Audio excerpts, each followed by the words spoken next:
자, 예배한 여러분들에게 주님의 큰 은혜가 있기를 축원합니다. 오늘 말씀은 예수님께서 십자가에 달리시기 전날 밤까지 제 아들이 예수님과 함께 있었다가 예수님이 돌아가시고 난 후에 그리고 다시 나타나셔서 제자들에게 하신 말씀입니다. 특별히 오늘 이 말씀 부분은 요한복음에만 있는 그런 말씀입니다. 예수님께서 이 겟세마네 동산에서 붙잡히시고 그걸 본 제자들은 흩어졌어요. 그리고 예수님이 끌려가고 베드로가 그 뒤를 쫓아갔죠. 하지만 그 새벽쯤에 이제 베드로는 예수님을 모른다고 3번 이야기하고 자리를 떴습니다. 그런데 예수님께서 이 체포당하시기 전에 제자들에게 내가 나중에 살아난 후에 너희들보다 먼저 갈릴리로 가겠다, 이런 말씀을 성경에서 하셨어요. 그리고 부활하신 후에도 예수님께서 너희들은 갈릴리로 가라, 이런 말씀을 하셨습니다.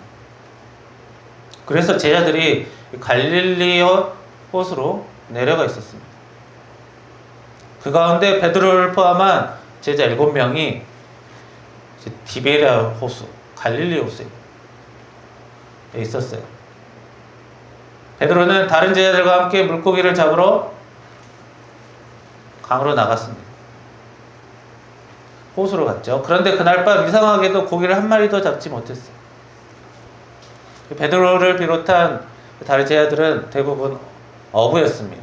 전문 낚시꾼이죠. 그런데 그날 밤에는 그물을 던져도 고기를 거의 잡지 못했습니다. 새벽이 될 무렵에 누군가 호숫가에 서서 너희들아, 너희들에게 물고기가 있느냐, 물고기 잡았느냐, 이렇게 이야기를 합니다. 그래서 제자들이 못 잡았습니다 라고 대답을 합니다. 그리고 강가에 있던 그분이 배 오른편으로 그물을 던져라, 그래야만 잡힐 것이다 라고 외칩니다. 그리고 제자들이 또 그 말씀대로 했더니 물고기가 굉장히 많이 한 번에 잡히는 거였어요. 그 물고기를 세어봤더니 153마리였더라. 이 성경은 왜 하필 153마리였는지 설명하진 않습니다. 그런데 좀 특이하게 숫자를 세죠. 이거는 굉장히 많은 물고기를 표현했던 것 같아요. 우리가 더 주목해야 될 것은 밤새 한 마리도 물고기를 잡지 못했던 사람들이 예수님의 말씀을 따랐을 때 굉장히 많은 물고기를 잡았다는 거예요. 이걸 보고 제자 중에 한 명이, 강가에 계신 분이 무엇인가를 알아챘습니다. 누구였을까요? 요한이었습니다. 요한이 예수님의 걸 알아챘어요. 그리고 베드로에게 말했습니다. 주님이시다. 그 말을 듣자 베드로는 겉옷을 두른 채로 물에 뛰어들었습니다. 배보다 먼저 가려고 했던 거죠. 보통 물에 뛰어들려면 옷을 입고 뛰어드는 것보다 옷을 벗고 뛰어들어야 돼요. 하지만 예수님 앞에서 이제 옷을 벗고 다가가기 어려우니까 무례하기 때문에 옷을 입은 채로 뛰어들었어요. 그래서 수영을 해서 갑니다. 사실 베드로에게는 큰 실패가 있었죠. 최후의 만찬 때 예수님을 절대 버리지 않겠습니다. 예수님이 이 중에 누군가 나를 배신한다 라고 했을 때 베드로는 다른 사람은 배신해도 나는 아닙니다 라고 자기를 다른 사람과 굳이 비교해서까지 예수님에 대한 충성을 보였습니다.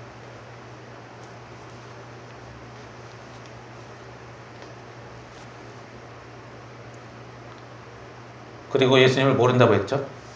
그러나 그렇게 실패한다고 해서 예수님을 향한 마음이 아예 사라졌던 건 아니었나 봐요. 그래서 제자들이 도착하기도 전에 먼저 달려갑니다. 그랬더니 예수님이 식사를 준비해 놓으셨어요. 그런데 이 사도 요한은 그 모습을 기록하면서 한 가지 특이한 점을 좀 자세히 설명을 합니다. 말씀해 보면 뭐라고 되어 있냐면 그곳에 숯불이 있었다라고 합니다. 숯불. 요한복음 18장에 보면 예수님께서 붙잡혀서 신문을 받고 있을 때 이제 베드로가 그 근처에 가요. 도대체 예수님이 어떻게 하고 계시는지. 병자들을 고치고 죽은 자도 살리시고 무리를 거르셨던 예수님이 과연 이런 상황을 어떻게 대처하는지 보려고 갔어요. 그리고 그 신문하는 과정에서 많은 사람들이, 여러 사람들이 주변에 있었습니다. 예수님을 보는 사람도 있었고 주변에서 수군거리는 사람들도 있었어요. 그런데 그 사람들이 수군거릴 때 주변에 숯불을 피워놓고 있었습니다. 그리고 베드로도 그 숯불 옆에 서 있었어요. 자, 어두워질 때는 잘 안 보이는데 숯불 옆에 서니까 빛이 있으니까 그 주변 사람들이 베드로에게 이야기한 거예요. 너 예수님과 함께 다녔던 사람이 아니냐. 그래서 베드로는 그 숯불 옆에서 아니다. 사람 잘못 봤다. 난 상관없는 사람이다. 그러니까 예수님을 부인했던 그 장소가 바로 숯불이에요. 그래서 예수님이 피워놓으신 그 숯불 옆에 그 숯불을 보면 어떤 느낌이 들까요? 안 좋은 기억이 떠오르겠죠. 아픈 기억이 떠오르는 그런 곳입니다. 그런 것입니다. 숯불. 예수님이 그 숯불을 피워놓고 베드로를 맞으셨어요.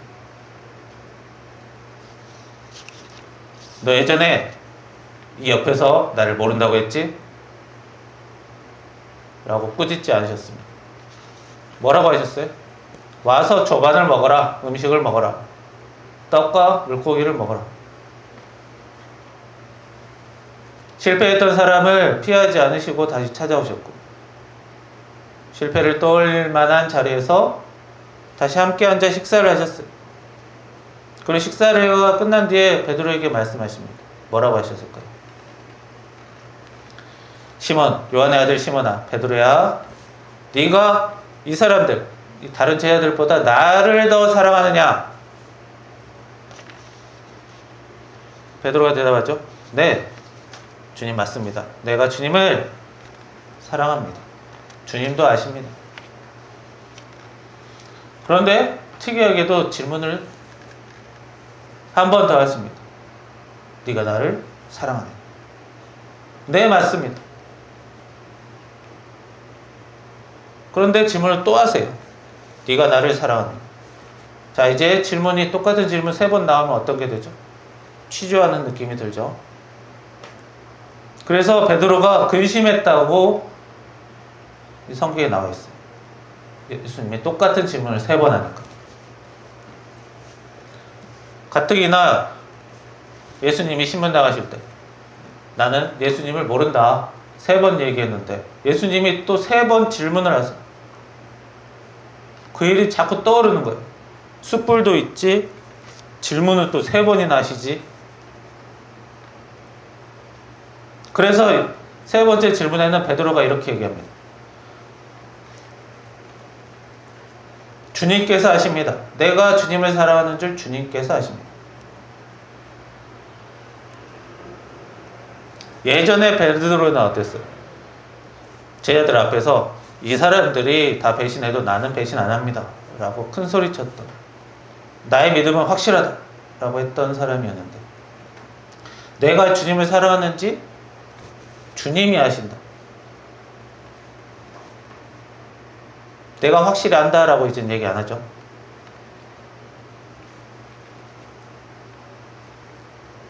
자신이 자신의 생각이, 자신의 믿음이, 자기가 알고 있었던 자기 자신도조차 상황이 바뀌니까 이상하게 되더라.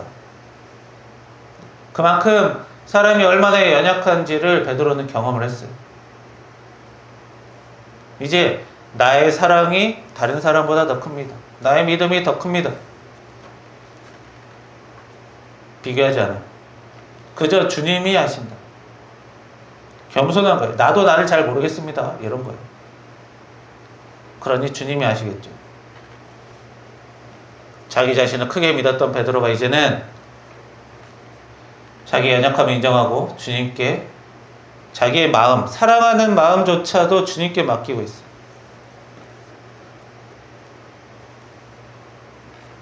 그래서 예수님이 그 대답을 들으시고 이렇게 말하십니다. 내 어린 양을 먹이라. 내 양을 치라. 내 양을 먹이라. 자, 예수님이 베드로가 자신을 사랑하는지 확인하고 끝난 게 아니에요. 사랑하는 마음이 있구나. 됐다. 거기서 끝난 게 아니라 일을 맡기셨어요. 베드로가 큰 실패를 하고 예수님이 그 실패를 보고 너는 실패했으니까 이제 중요한 일 못 맡기겠다 라고 하신 게 아니라 다시 또 일을 맡기십니다. 그러니까 예수님을 사랑한다는 것은 단순히 감정이나 말로 거기서 딱 끝나는 게 아니에요. 예수님이 원하시는 것은 네가 나를 사랑하면 내가 사랑하는 사람들 돌봐라는 거예요.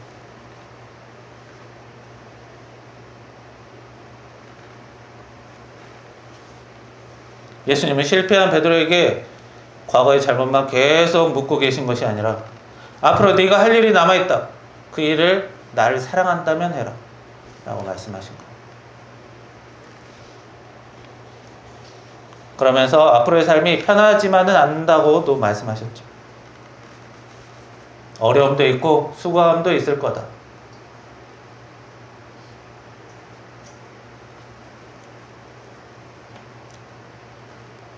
그리고 나를 따르라고 한마디 하십니다. 나를 따르라. 나를 따르라는 말은 사실 지금 베드로에게 하셨던 말씀이지만 사실 예전에도 그 말씀을 하셨어요. 맨 처음 베드로를 만났을 때.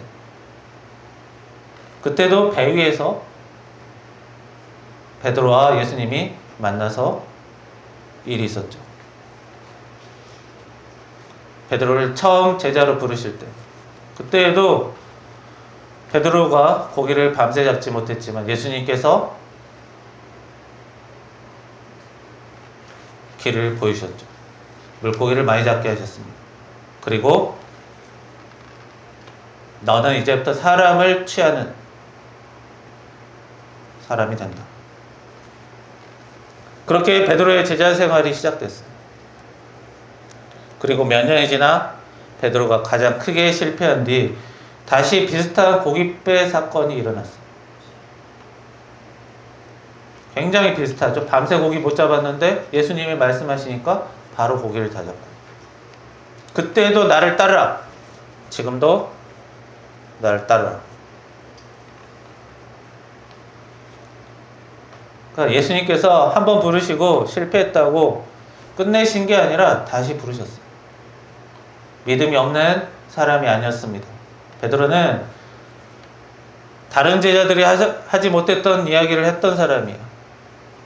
예수님의 모습을 보고 단순히 선지자가 아니라 그리스도시고 구원자시고 하나님의 아들이다라고 고백했던 사람입니다. 그런데 그런 베드로도 넘어졌어요. 다른 제자가 배신해도 나는 배신하지 않는다. 끝까지 함께 간다. 뭐 얘기했지만 상황이 바뀌고 자기가 생각한 대로 상황이 풀리지 않자 두려운 마음에 예수님을 계속 모른다고 했어요. 자기가 생각했던 것보다 자기 생각에는 굉장히 믿음이 좋고 예수님을 제대로 아는 사람이었다고 생각했지만 그렇지 않았다는 거예요. 자기 자신을 제대로 몰랐고 훨씬 연약한 존재였다는 거예요. 그런데 이 부활하신 예수님께서 베드로를 만나셨을 때 너 예전에 숯불을 보고 질문도 하면서 너 예전에 나 모른다고 했지. 상관없는 사람이라고 했지. 이제는 정말 나를 믿겠느냐? 아직도 나를 모르겠느냐? 라고 묻지 않으셨어요. 어떻게 물으셨죠? 나를 사랑하네.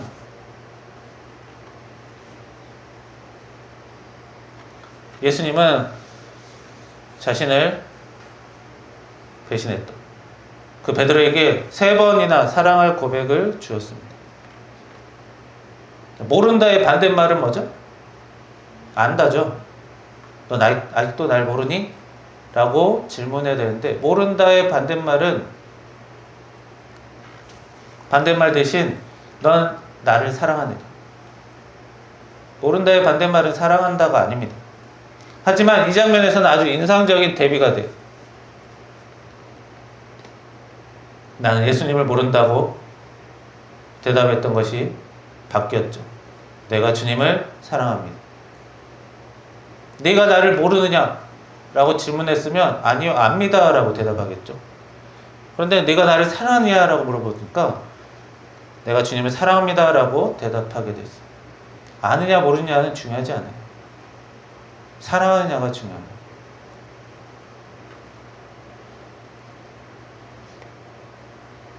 예수님은 베드로의 실패한 말을 계속 붙잡고 계신 것이 아니라 다시 주님을 사랑하며 살아갈 수 있는 길을 열어주신 거예요. 예수님이 직접 베드로를 찾아오셨고 함께 식사하셨고 다시 사랑을 고백할 기회를 주셨고 또 일을 맡기셨어요. 그리고 나를 따르라고 말씀하셨습니다.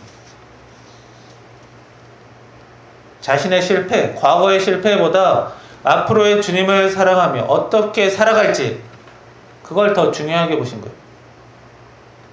우리도 살면서 실수하고 넘어지죠. 때로는 내가 왜 이런 일을 했을까? 후회할 일이 있습니다. 그런데 실패했다고 주님에게 멀어질 필요가 없어요. 오히려 다시 말씀 앞에 서고 다시 기도하고 다시 예배하며 주님을 따라가야 합니다. 나는 절대 그런 실수 안 해요. 나는 믿음이 좋아. 자신을 지나치게 믿기보다는 나도 연약한 사람이구나 라는 것을 인정하고 하나님께 도움을 구하며 살아가야 돼요. 사람은 잘못을 계속 반복하고 살게 되어 있습니다.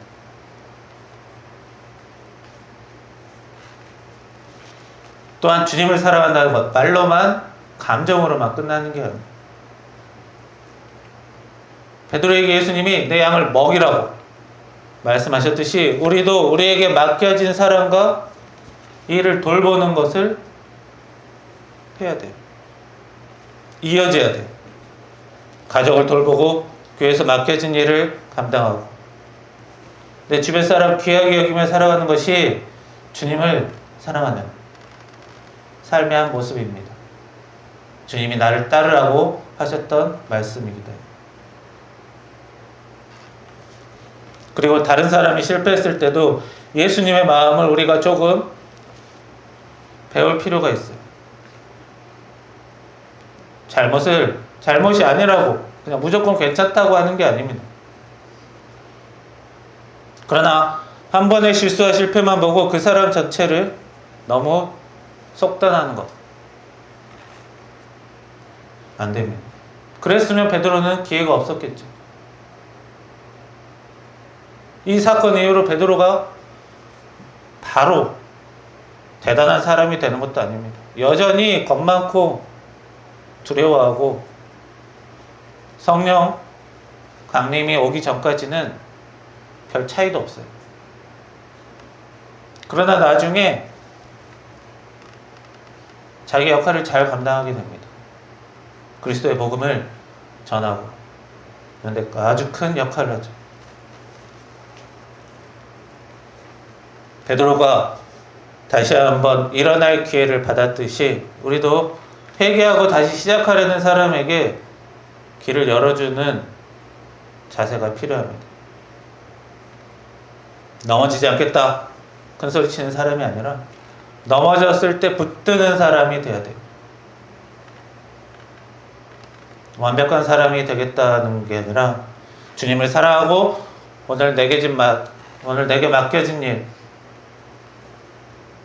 감당하고 함께 살아가는 사람에게도 다시 일어날 기회를 주며 살아가는 것이 예수님께서 베드로에게 보여주신 가르침이고 삶입니다. 153마리라는 숫자가 중요한 게 아니에요. 그 호숫가에서 한 사람의 인생이 다시 시작됐다는 거예요. 3번 주님을 모른다라고 했던 베드로, 이제는 3번 주님을 사랑합니다. 취조하는 것이 아니라 용기를 주는 거예요. 사랑합니다라는 말을 반복하면 기분이 나쁘지 않고 오히려 더 든든해집니다. 그리고 예수님은 그 베드로에게 다시 말씀하셨죠. 나를 따르라고. 어려운 일을 하라는 게 아닙니다. 이처럼 예수님이 베드로를 사랑하신 것처럼 우리도 주변 사람을 사랑하고, 누구나 실패 가운데 살아가고 있습니다. 후회 가운데 살아가고 있습니다. 그러나 예수님께서는 우리에게 기회를 주시고 은혜를 허락하신다라는 그 예수님의 사랑을 다시 한번 마음에 새기면서 살아가는 여러분들이 되시기를 축원합니다. 기도하겠습니다. 살아계신 하나님, 저희들 살면서 잘못된 선택, 후회스러운 상황에 부딪힐 때가 많습니다. 베드로 또한 그랬습니다. 주님을 바로 옆에서 보는 주님의 그런 크나큰 기적의 역사와 가르침을 배웠던 사람조차도 실수했습니다. 실수를 무조건 용납하라는 게 아니라 주님께서 바라시는 것은 주님 얼마나 사랑하는지, 그리고 맡긴 일을 잘 감당하는 것입니다. 실수와 후회에 너무 엄격한 사람이 되지 않게 하시고, 주님이 먼저 사랑을 베푸셨던 것처럼 그 사랑을 우리가 다시 한번 깨닫고 알고 조금씩 실천해 나가는 그리스도인이 될 수 있도록 인도하여 주시옵소서. 주님께서 저에게 주신 사랑이 각양각색으로 있습니다. 오늘 특별히 후회스러운 베드로에게 친히 오셔서 그 사랑을 알려주시고 다시 일까지 맡겨주신 그 주님의 사랑, 저희들 또한 주님을 사랑한다는 고백으로 다시 시작하며 저에게 맡겨진 일 잘 감당할 수 있도록 주님 인도하여 주옵소서. 예수님의 이름으로 기도합니다. 아멘.